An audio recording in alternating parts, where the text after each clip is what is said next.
Welcome back to the Avenue and thank you for coming in today. On this channel, we just simply make money make sense. We talk about those things that you want to hear about, you want to know, so that you can be better with your money and the way you spend it, the way you save it, the way you invest it. And today, have you ever looked at somebody and say, they don't look rich at all? Well, social media has gotten us into thinking that you have to look a certain way or be flashy in order for people to know that you have money. But what if I told you wealth may not be all that you think it is as far as the way people are supposed to look? Stay tuned. We're going to cover that next. She's a go-getter, alright. What a beautiful sight. Anything she sets her mind to, she stays on it day and night. She writes the checks, she signs the deeds. She plants the fruitful seeds and still finds the time to meet all her family needs. Okay, I read this article in Yahoo Finance that talked about your neighbor being richer than what you think, because you may look at your neighbor and they're not flashy. You don't see them posting their vacations, luxury vacations all over social media. They don't post what they drive. They don't post the house that they live in. They don't post whatever watches that people may be buying. They just are not flashy like that. They don't post all that stuff. And there may be a reason why, because there are some silent wealthy people. I call it stealth wealth. You don't know who you're living beside just because they drive cars that are a little bit older. They just dress regularly or in blue jeans. Every time a new phone comes up, they don't run out and buy it. They're doing other things with their money. And that's what we're going to talk about today, how just because a person doesn't look a certain way that social media says that they should look, doesn't mean that they're not wealthy, or doesn't mean that they don't have loads and loads of money. Sometimes money doesn't look like what you drive, what you wear, or what you post on social media. Sometimes money is about peace. Sometimes money is about margin. Sometimes money is about options. That's where the real wealth comes in. So ask yourself, do you want a life that looks wealthy, or do you want a life that is really wealthy? First up, let's talk about low-key living. Low-key living is not living broke. It's not living needing things. It's not living wanting things. That's not what low-key living is. But sometimes people don't have the energy or even the want to want to post everything that they have. Some people, and when I see this going on, you all, seriously, I ask, what is the purpose of you posting all this stuff about your life? You know, you just bought a new whatever kind of car and you post it on social media. What is that about? Who are you posting it for? Are you posting it for your friends to see? But let me tell you, being wealthy isn't about how much money you're spending. And it's not about a lot of things like that, how you're posting and all of that. That's not what being wealthy is about. What being wealthy is about how much money you have invested, how much money you have in the bank. And most time when people are wealthy, they don't post all that stuff because it's really nobody's business but theirs, right? So all this posting and flashing and living this flashy life, that's what culture has taught us. That's what social media has taught us, that if you can do this, that you're wealthy. But I'm here to tell you there's some wealthy people out there that live nice lives. They don't have a lot of bills on them.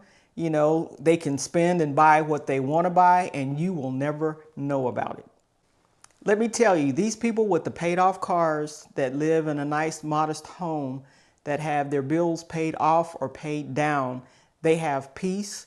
They come home and they have freedom, that they can do things with their money that others that are strapped with all these bills cannot do.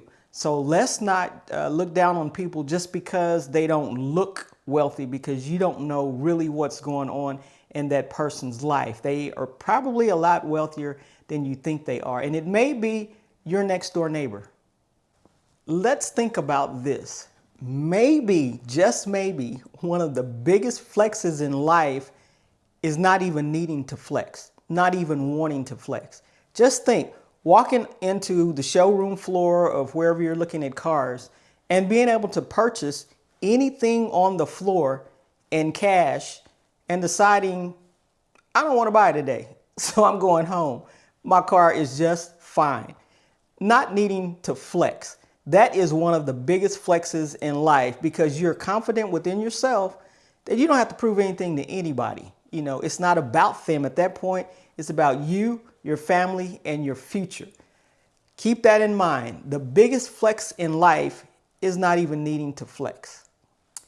Next up is discipline over lifestyle creep. Now, a couple of videos back, 4 or 5, I made a video about lifestyle creep and the dangers of this lifestyle creep. Once you get an increase in your pay or get a side job and you have more money coming into your house, now is not the time for lifestyles to go up. People get an increase in pay and next thing they want to know is that I want a nicer car.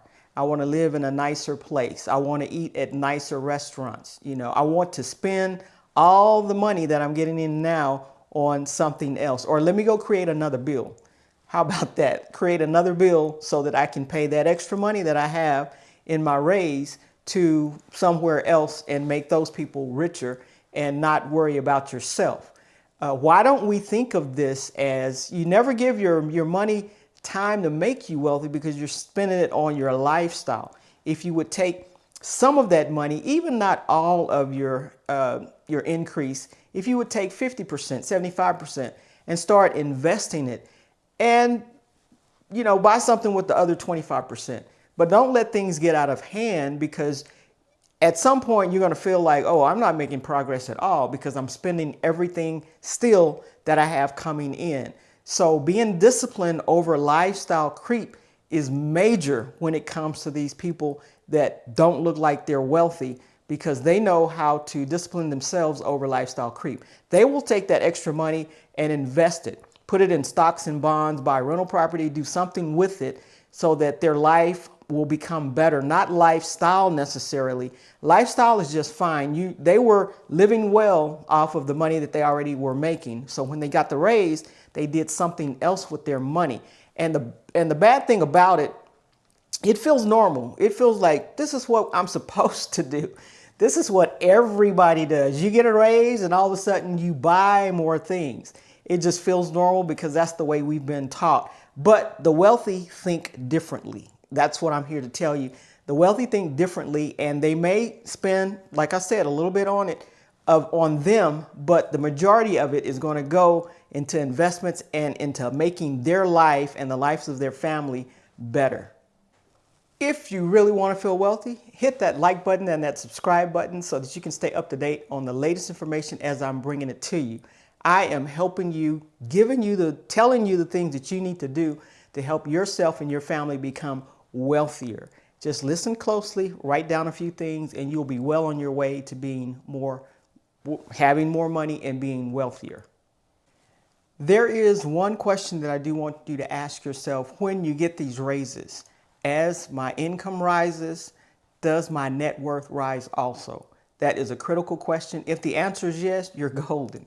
If the answer is no, you've got work to do. The third thing that the wealthy people next door that look broke think about is priorities and careful on the debt. Yes, sometimes the wealthy, they do go into debt, but they're careful about what they choose to go into debt with. And they're also very clear on their priorities. If the debt lines up with their priorities, they're fine with going into debt. But when you have so much of your money being taken up by debt, paying bills on credit cards and store cards, all of that, car payments and all of that, you're running out of money, and that may not be the best thing, making the best decisions with your money. So you have to be very careful with the debt. And I'm not saying never buy anything. I buy rental properties, right? So I have to go into debt to buy those, but they produce an income that pays for that debt that I'm in. So my rentals, the people that's renting from me, my renters are paying for my debt on that rental property. Okay, it makes all the sense in the world. So if you're careful and that lines up with my priorities, one day in the near future, I'm not going to have a lot of rental properties. I'm going to cash those rental properties in and have the money and do the traveling and whatever else I want to do at that point in time. But it's building for the future. I'm not spending money on purses and shoes and things just to go out and show other people or show off. That's not me. So keep this in mind, what you do as far as spending money on debt, because you don't want your debt to steal from your future. And that's what most people get into, the trap of having their debt steal from their future. Just because you drive a nice car, just because you wear nice clothes, all of this, if you are in debt for that stuff, you don't own it. You don't own it. Miss a payment on that car and see if they won't come and pick it up. You know, the clothes they're not going to come get, but it's going to make your credit bad when you start missing payment on those things.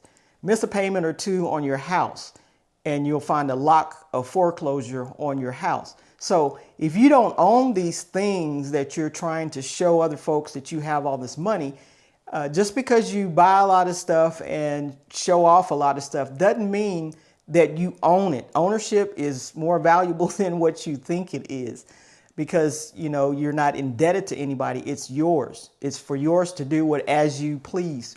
So just make sure we have a clear understanding of debt, how to use debt, as well as paying things off, as well as priorities. When the debt lines up with what we have planned for our life, and you make a decision, this is what I want to do, this is what I'm going to pay on, and it's not taking up all of my income to do it, that's a good decision.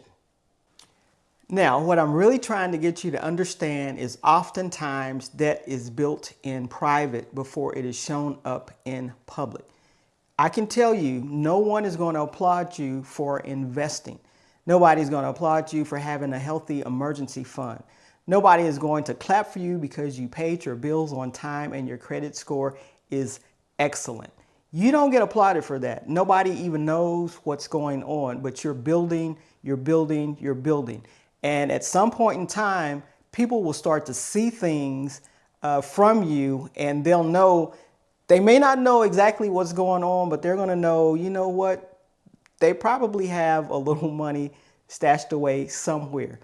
Nobody is going to say, hey, good job for driving an old car for years and years and years.